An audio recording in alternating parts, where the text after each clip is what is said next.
Do you mind sharing what your disability is? It's ADHD. So tell me about his disability. Have you had any issues? I didn't know you had one until this came up.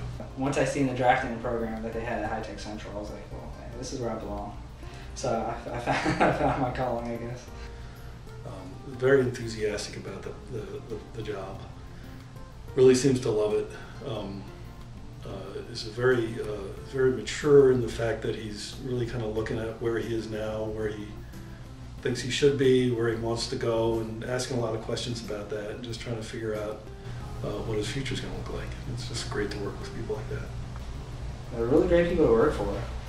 They're good to their employees. So you think he has a career in this?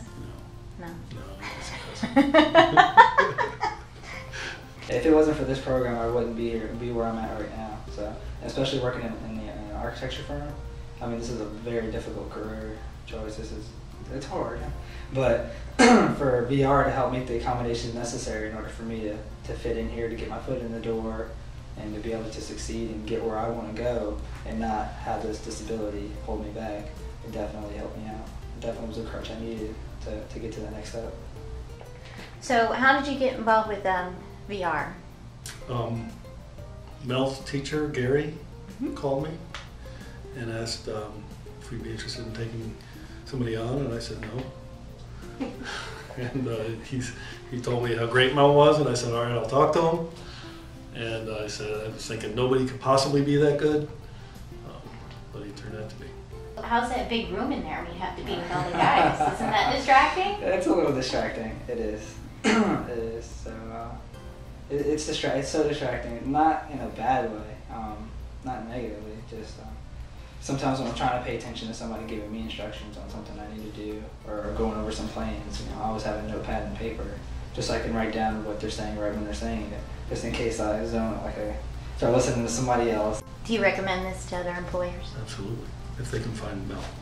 They have to find a Mel equivalent.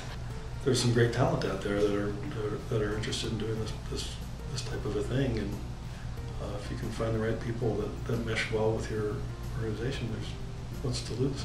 If somebody came and presented another candidate like Mel, I would definitely be willing to take them on and train them. I mean, one of the things that's nice is that we don't only get paid for Mel, but we get paid for the time that we put into Mel to get him up to speed. So there's always a question about hiring somebody on, and the training period that comes along with that, and that's taken away by this program. We were compensated for all the time that we spent with Mel.